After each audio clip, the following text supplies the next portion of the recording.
Welcome back friends.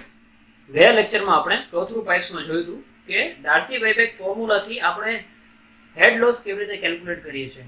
તો હવે આ લેક્ચરમાં આપણે છેજીસ ઇક્વેશન યુઝ કરીને flow through પાઇપ્સમાં head loss calculate કરવાનું છે. તો ચાલો શરૂ કરીએ. હવે આપણે એવું એઝ્યુમ કરીએ છીએ કે એક પાઇપ છે જેનો ડાયામીટર યુનિફોર્મ છે અને ડાયામીટર d કીધું છે. જે ફ્લો છે એ સ્ટેડી ફ્લો છે અને એની વેલોસિટી v છે. સેમ જેવું આપણે ડાર્સી-વાઇબેકમાં ધાર્યું હતું એવું જ અહીંયા ધાર્યું છે. ધ પ્રોસેસ બધી સરખી જ છે. જ્યાં ફરક આવશે ત્યાં તમારું ધ્યાન દોરીશ. ફરીવાર અહીંયા બે સેક્શન લીધા છે, સેક્શન 1 અને 2. સેક્શન 1 પર પ્રેશર P1 અને વેલોસિટી V1, એવી રીતે સેક્શન 2 પર પ્રેશર P2 અને વેલોસિટી V2. બે પોઈન્ટ વચ્ચેની લેન્થ છે L.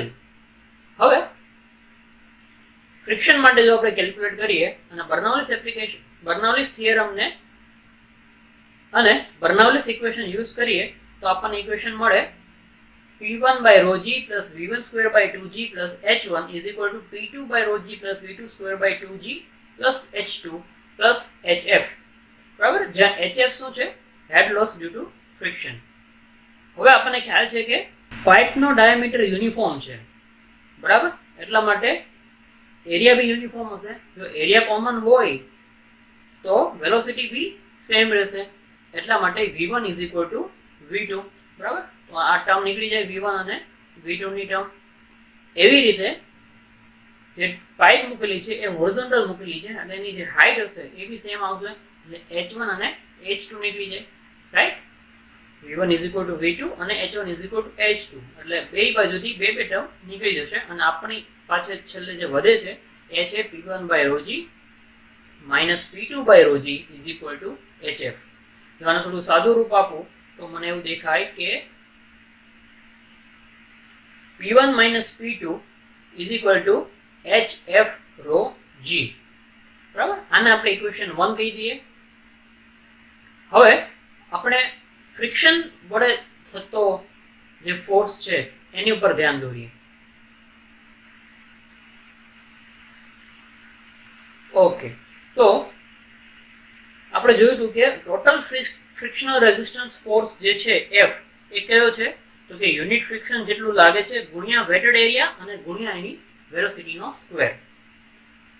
હવે લાસ્ટ ટાઈમ આપણે જોયું હતું કે વેટેડ એરિયાને આપણે આવી રીતે કંઈક કેલ્ક્યુલેટ કર્યું હતું કે weighted area A is equal to perimeter into its length. બરાબર, પેરીમીટર એટલે કેટલું પેરીમીટર? જે પેરીમીટર પાણીના કોન્ટેક્ટમાં છે એટલું જ પેરીમીટર આપણે લેવાનું છે. અહીંયા પાઇપ ફૂલ રન થાય છે એટલે આખું પેરીમીટર લઈ શકાય. પરંતુ આવો કોઈ સેક્શન હોય અથવા તો કોઈ બી સેક્શન હોય એમાં પાણી અમુક સુધી જતું હોય તો તમારે પેરીમીટર એટલા પાર્ટનું લેવું પડે. બરાબર, આપણે આ બધી વાતો આપણે જ્યારે દાખલા ગણશું ત્યારે વધુ ડિટેલમાં કરશું. ઓકે, તો આપણે સમજીએ છીએ કે weighted area A is equal to perimeter into length. હવે આપણે ડાર્સી-વાઇબેકમાં શું કરતા હતા? પેરીમીટરની વેલ્યુ મૂકી દેતા હતા, બરાબર, જે આપણે સર્ક્યુલર પાઇપ માટે કરતા હતા. અહીંયા ચેજીસ ફોર્મ્યુલામાં આપણે શું કરવાનું છે?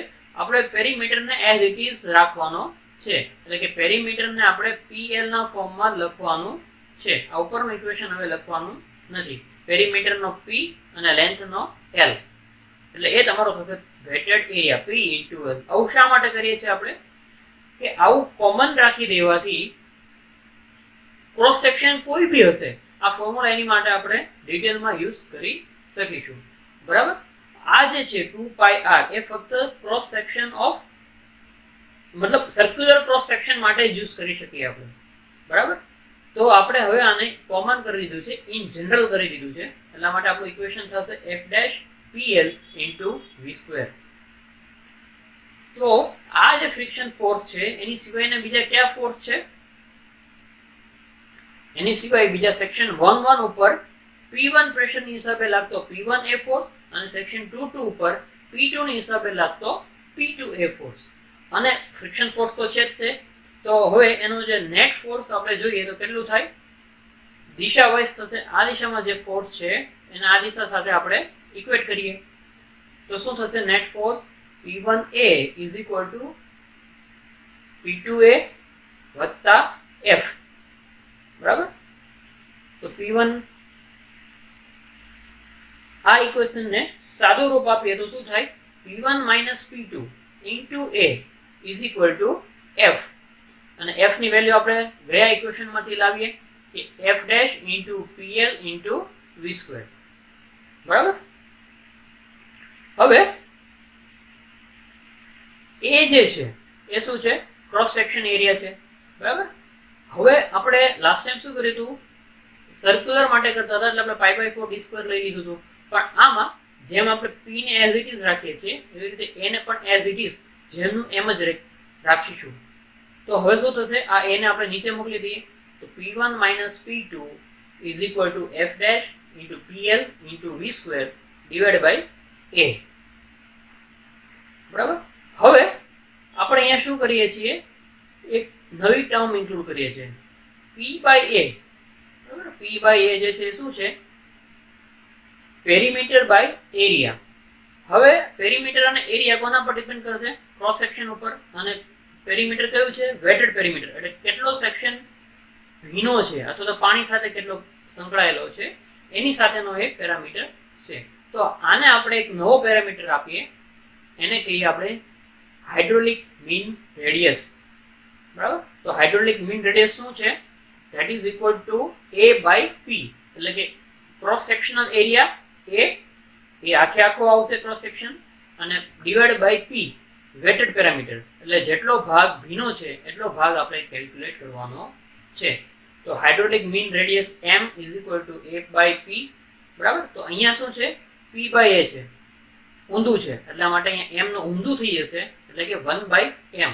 તો આને આગળ સિમ્પ્લિફાઈ કરીએ તો f ડેશ આ ટર્મ નીકળી જશે, l * v², p/a ની બદલે આવી જશે 1/m, એટલે m નીચેની બાજુ આવી ગયો, એટલે આપણને સાદું સ્વરૂપ મળે p1 - p2 = f dash l v²/m. આ ઇક્વેશન આપણે ઇક્વેશન 2 કહી દઈએ. અને જો કે બંને ઇક્વેશન p1 - p2 છે LHS માં, એટલે કે બંનેની ડાબી બાજુમાં p1 - p2 છે, તો આપણે ઇક્વેશન 1 અને ઇક્વેશન 2 બંનેને આપણે કમ્પેર કરી શકીએ. તો કેવી રીતે કમ્પેર કરાય? ઇક્વેશન 1 લખીએ. શું છે equation 1? p1 - p2 = hf rho g. Equation 2 શું છે? f dash plus lv²/m. બંનેને ઇક્વેટ કરો તો hf rho g = f dash lv²/m. Okay. હવે આપણે v² ના સબ્જેક્ટ ઓફ ફોર્મ્યુલા બનાવીએ તો શું થાય? v² બરાબર આ m ઉપરની બાજુ જતો રહેશે, v² બરાબર hf rho gm divide by f dash l. આવું શા માટે કર્યું આપણે? કારણ કે છેજીસ ફોર્મ્યુલામાં છેજીએ શું કર્યું છે? એણે જે ઇક્વેશન આપ્યું છે એ કોની માટે આપ્યું છે? એ વેલોસિટી માટે આપ્યું છે. બરાબર. ઓકે. તો હવે આને આગળ સિમ્પ્લિફાઈ કરીએ. બંને બાજુ સ્ક્વેર રૂટ કાઢી નાખીએ તો શું? બંને બાજુ સ્ક્વેર કાઢી નાખીએ તો શું થાય? v = √hf rho gm divide by f dash l. હવે આ જે ટર્મ છે rho g divide by f dash √ આપણે આને એક નવો કોન્સ્ટન્ટ આપીએ. ઇનફેક્ટ છેજીસ આને નવો કોન્સ્ટન્ટ આપ્યો અને એનું નામ છે છેજીસ કોન્સ્ટન્ટ. બરાબર. એની નોટેશન છે c. c = √rho g divide by f dash. તો હવે શું થશે? આ વેલ્યુની બદલે c આવી જશે અને અંડર છે એટલે c બહાર આવશે, એટલે v = c √hf * m divide by l. બરાબર. c જે છે એ અંડર રૂટની બહારની બાજુ છે, કારણ કે c ની અંદર ઓલરેડી આ વેલ્યુમાં અંડર રૂટ આપેલું છે. ઓકે.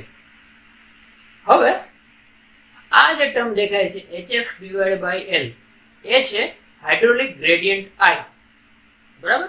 એટલે કે યુનિટ લેન્થ પર કેટલો લોસ થાય છે એ આપણને કહેવા માંગે છે હાઇડ્રોલિક ગ્રેડિયન્ટ I. તો એને આપણે hf/l ને I લખી શકીએ અને એને આની ઇક્વેશનમાં રિપ્લેસ કરીએ તો આપણને સાદું સ્વરૂપ મળે v = c √m * I. હવે I જે છે એ અંદર છે, કારણ કે અહીંયા √fl નથી. બરાબર. એટલે I અંદરની બાજુ રહેશે. તો આ જે ઇક્વેશન છે એ આપણું છેજીસ ઇક્વેશન છે અને છેજીસનો સિક્કો છે. બરાબર. તો this is Chezy's equation. v is equal to c under root mi, જ્યાં c છે એ ચેઝિસ કોન્સ્ટન્ટ છે અને m છે એ મીન હાઇડ્રોલિક રેડિયસ અથવા તો હાઇડ્રોલિક મીન રેડિયસ કહી શકાય. બરાબર? ઓકે, તો અને પ્રેક્ટિકલી કેવી રીતે સમજવું અને કેવી રીતે અપ્લાય કરવું એને એકવાર જોઈ લઈએ.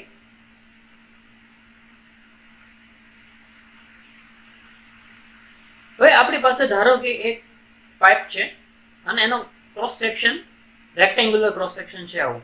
બરાબર? ઓકે, તો હવે સૌથી પહેલા મારે ચેઝિસ ઇક્વેશન યુઝ કરવું હોય તો 2 પોઈન્ટ વચ્ચે અપ્લાય કરવાનું છું. બરાબર? અને એનું ઇક્વેશન શું છે? v c under root mi. ને c શું છે? ચેઝિસ કોન્સ્ટન્ટ, એની વેલ્યુ છે જે ડિરાઈવ કરી છે બધા માટે. ઓકે, m શું છે? મીન હાઇડ્રોલિક રેડિયસ અને i છે હાઇડ્રોલિક ગ્રેડિયન્ટ. તો હાઇડ્રોલિક ગ્રેડિયન્ટ શું છે એ સમજીએ પહેલા. હાઇડ્રોલિક ગ્રેડિયન્ટ એટલે માનો કે એક જ પાઇપમાં 2 પોઈન્ટ લઉં છું, પોઈન્ટ 1 અને પોઈન્ટ 2, અને બંને વચ્ચેનું ડિસ્ટન્સ l છે. હવે આપણે પિઝોમીટર ભણી ગયા, તો માનો કે હું આ પોઈન્ટ પર અહીંયા પિઝોમીટર રાખું.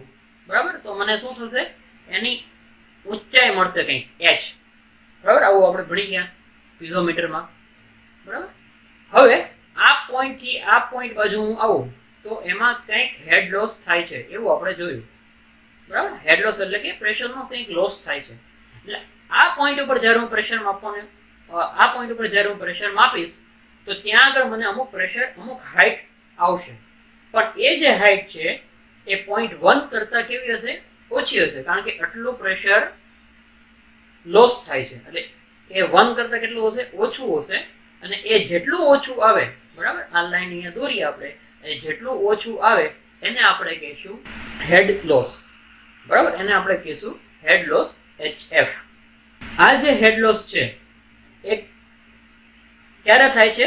તો કે પર યુનિટ લેન્થે થાય છે. બરાબર? આ hf કેટલી લેન્થમાં થયું? l લેન્થ માટે થયું. તો હવે આપણે શું કરીએ કે એક યુનિટ લેન્થ માટે કેટલું થાય એની માટે આપણે એને રેશિયો આપીએ છીએ અને એને કહેશું આપણે હાઇડ્રોલિક ગ્રેડિયન્ટ. એટલે કે એક યુનિટ લેન્થ માટે કેટલો લોસ થાય છે. બરાબર?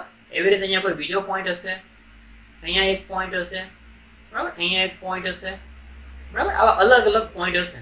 તમે જ્યારે એને આમ લાઈન જોડો, બરાબર, ત્યારે આપણને એક લાઈન મળે છે. એ લાઈનને આપણે કહીએ છીએ હાઇડ્રોલિક ગ્રેડિયન્ટ લાઈન. આ વિશે આપણે આગળ તો ભણીશું, પણ જસ્ટ તમારા ઇન્ફોર્મેશન માટે કે what is hydraulic gradient and what is hydraulic gradient line. બરાબર? તો આ આપણને સમજાઈ ગયું hf/l = I. પ્રેક્ટિકલી એનો મતલબ શું થાય છે? એ શું કહેવા માંગે છે કે પર યુનિટ લેન્થ કેટલો લોસ થાય છે. બરાબર? માનો કે આપણે દાખલા ગણ્યા, 2 દાખલા ગણ્યા હતા ગયા વિડીયોમાં, તો એમાં શું જોયું હતું આપણે કે છેલ્લે આપણે hf ની કંઈક વેલ્યુ આવતી હતી. હવે એ hf ની વેલ્યુ આવે છે પણ કેટલા મીટર માટે આવે છે? તો 2 પોઈન્ટ વચ્ચે જેટલું ડિસ્ટન્સ હતું, માનો કે l, એટલા લેન્થ માટે આવતી હતી. હવે 1 મીટરે કેટલો લોસ થાય એ જોવું હોય તો, બરાબર, તો આપણને વધુ આઈડિયા આવે જ્યારે 2 દાખલાને કમ્પેર કરીએ તો આ વેલ્યુ એ રીતે આપણે જોઈ શકીએ. Hydraulic gradient line. ઘણા આને સ્લોપ પણ કહે છે. બરાબર? શા માટે? કારણ કે આ એક પોઈન્ટ થી બીજા પોઈન્ટ તરફ હંમેશા ડિફરન્સ હશે, કંઈક ને કંઈક, આ નીચેની બાજુ હશે કે ઉપરની બાજુ હશે, એટલે એને સ્લોપ કહી શકાય. બરાબર? પણ એનો ફિઝિકલ કન્સેપ્ટ જે છે એ મેં તમને અત્યારે અહીંયા સમજાવ્યો. મીન હાઇડ્રોલિક રેડિયસ કોને કહેવાય? બરાબર? તો મીન હાઇડ્રોલિક રેડિયસ માટેની ફોર્મ્યુલા અહીંયા છે m = cross section area divide by wetted perimeter p. બરાબર? હવે આપણે આ જ પાઇપ માટે જો જોવું હોય તો જોઈએ. આ પાઇપનો આ લોંગ સેક્શન છે અને આ એનો ક્રોસ સેક્શન છે. ક્રોસ સેક્શન એટલે આડ છે. જો હું આ પાઇપને અહીંથી કાપી આવી રીતે જોઉં તો મને આવો ક્રોસ સેક્શન દેખાશે જે રેક્ટેન્ગ્યુલર છે અત્યારે. બરાબર? હવે આ રેક્ટેન્ગ્યુલરનો મારે m શોધવો છે. બરાબર? હાઇડ્રોલિક મીન રેડિયસ શોધવું છે. તો શું કહે છે? એનો ક્રોસ સેક્શન એરિયા. એટલે માનો કે આ 25 યુનિટ હોય આ બાજુની સાઈડ અને ઊભી સાઈડ, બરાબર, એ હોય 1 યુનિટ. એટલે 25 મીટર ગણો અને 1 મીટર ગણો તો આનો એરિયા કેટલો થશે? 25 × 1. એરિયા મને મળી ગયો. બીજી કઈ ક્વોન્ટિટી છે? Weighted perimeter. વેટેડ પેરીમીટરનો કન્સેપ્ટ એ છે કે તમે જે ક્રોસ સેક્શન લ્યો છો એ ક્રોસ સેક્શનમાં પાણી કેટલું છે.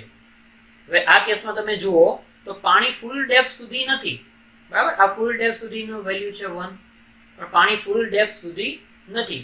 પાણી કેટલી ડેપ્થ સુધી છે તો કે અમુક પોર્શન સુધી જ છે, અને હું આને ધારું છું કે 0.7 આની વેલ્યુ છે, બરાબર. તો 0.7 મારે કેલ્ક્યુલેટમાં લેવું પડે જ્યારે હું વેટેડ પેરામીટરની વાત કરું છું. તો એવું પેરામીટર જે પાણીથી ભીંજાયેલું છે. તો કેટલું પેરામીટર, પેરીમીટર એટલે એ પરિમિતિ, બરાબર. તમે ગુજરાતીમાં કહો તો કેટલો એરિયા એનાથી અડેલો છે, તો આ પોર્શન, આ નીચેની લાઈન, અને ફરીવાર એ ઊભો portion.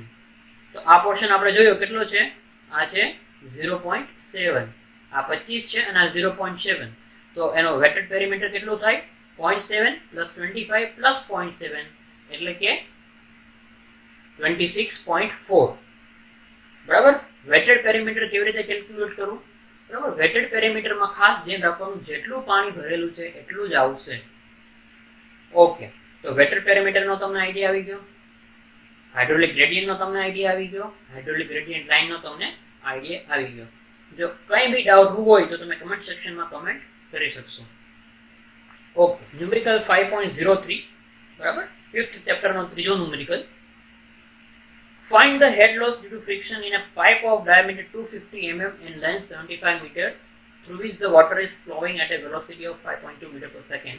If chassis constant c is equal to 60. શું કહે છે કે 250 mm વ્યાસ અને 75 મીટર લાંબી પાઇપમાં ઘર્ષણને કારણે કેટલો શીર્ષ વેગ થાય છે તે શોધવાનું છે, અને પાણી કેટલી ઝડપથી જાય છે, 5.2 મીટર પર સેકન્ડ. હવે તમે જોશો તો આ એક દાખલો છે જે આપણે ડાર્સી વેબે વખતે યુઝ કર્યો હતો, બરાબર. તો આપણે જોઈએ કે આમાં કેટલો હેડ લોસ આવે. તો પહેલા તો આપણે રીતિ રિવાજ પ્રમાણે ગીવન લખી નાખશું. ગીવનમાં શું છે, પાઇપ ડાયામીટર, લેન્થ આપી છે, વેલોસિટી ઓફ વોટર આપી છે, અને ચેન્જીસ કોન્સ્ટન્ટ c = 60 આપ્યું છે. તો શું ફાઇન્ડ કરવાનું છે, હેડ લોસ hf. હવે ચેન્જીસ માટેની ફોર્મ્યુલા કઈ છે આપણને યાદ, v = c/√mi. ઇમ્પોર્ટન્ટ ઇક્વેશન છે, યાદ રાખજો, બરાબર. v = c/√mi. તો v માં આપણે શું છે, m અને i.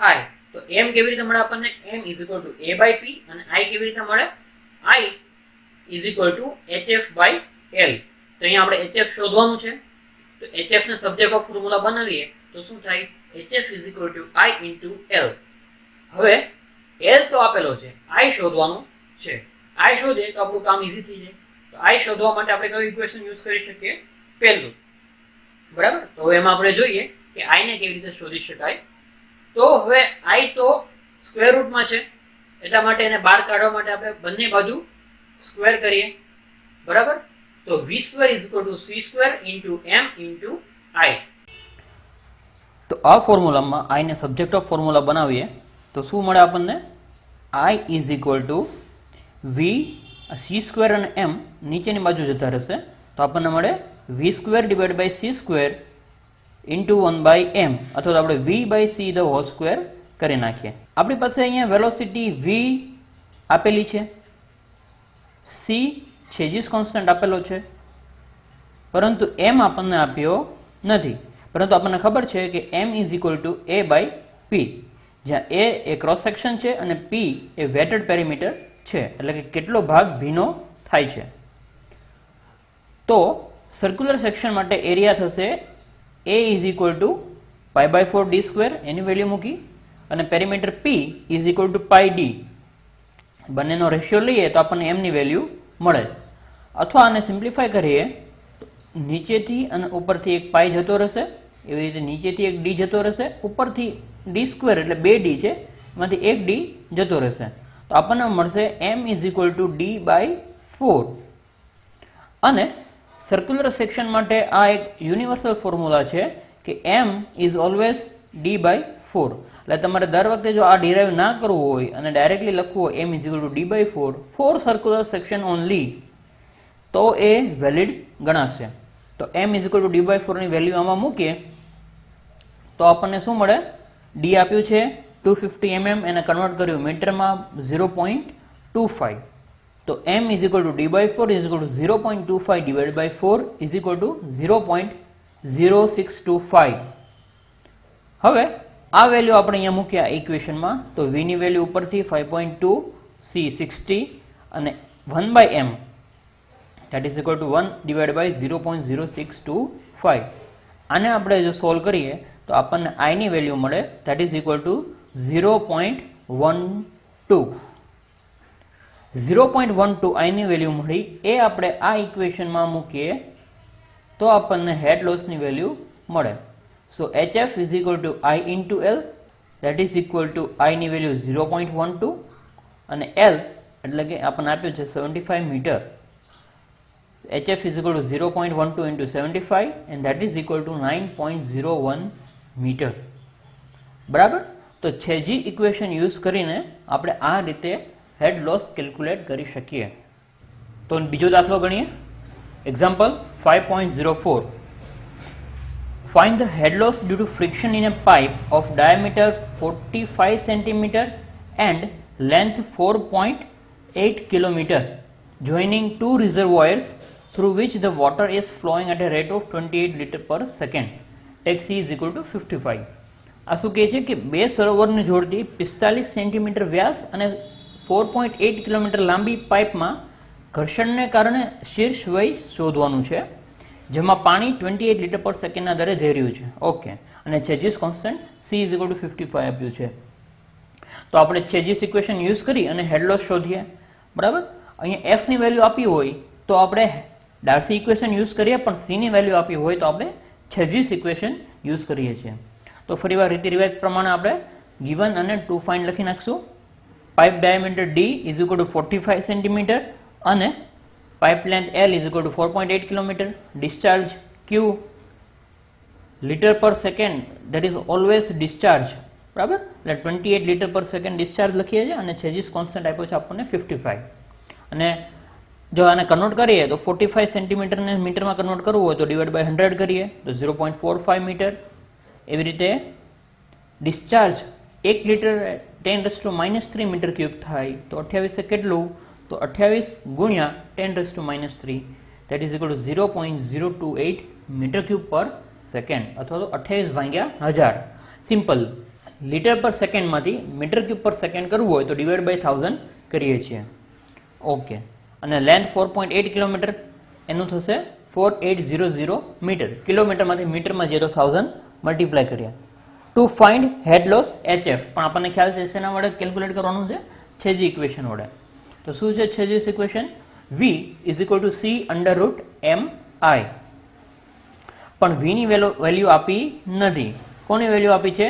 ડિસ્ચાર્જ Q ની વેલ્યુ આપી છે. તો Q અને V ને લગતું ઇક્વેશન યુઝ કરી શકીએ.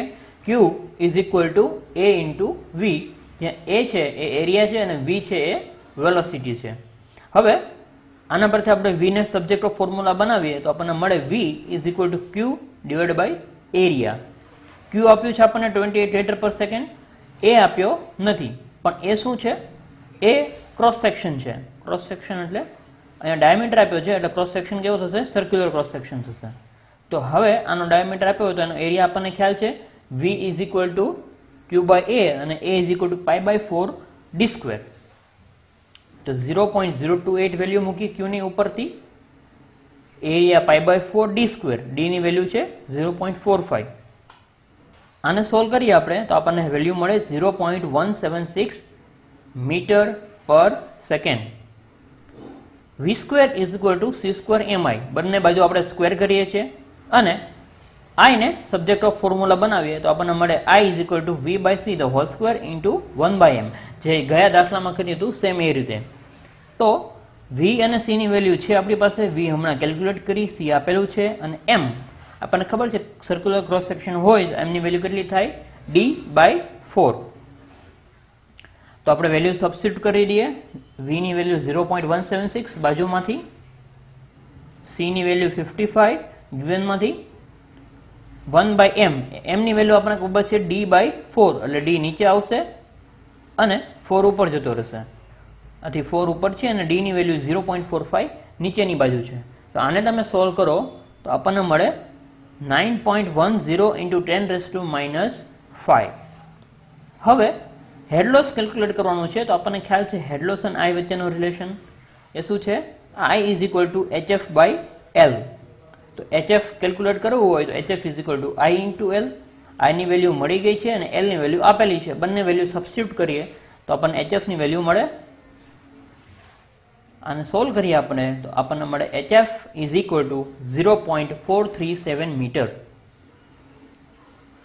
ઓકે, તો આ રીતે આપણે છેજીસ ઇક્વેશન યુઝ કરીને જો ડિસ્ચાર્જ આપ્યું હોય તો પણ આપણે એનો હેડ લોસ કેલ્ક્યુલેટ કરી શકીએ. આની પહેલાંના જે ન્યુમેરિકલ સોલ્વ કર્યો એમાં આપણને વેલોસિટી આપી હતી, આમાં ડિસ્ચાર્જ આપ્યું છે, તો એમાં આપણે એડિશનલ એક ઇક્વેશન યુઝ કરી અને આપણે આગળ વધી શકીએ. ઓકે ફ્રેન્ડ્સ, તો આજ માટે એટલું. તમને જો આ વિડીયો પસંદ હોય તો તમે લાઇક કરજો, તમારા ફ્રેન્ડ સાથે શેર કરજો, તમે આ ચેનલને સબસ્ક્રાઇબ કરજો કે જેથી જ્યારે પણ હું વિડીયો અપલોડ કરું તો તરત તમને નોટિફિકેશન આવે. એટલે એના માટે તમે આ બેલ આઇકન બી દબાવજો. થેન્ક યુ ફ્રેન્ડ્સ, અને આવતા વિડીયોમાં મળીએ.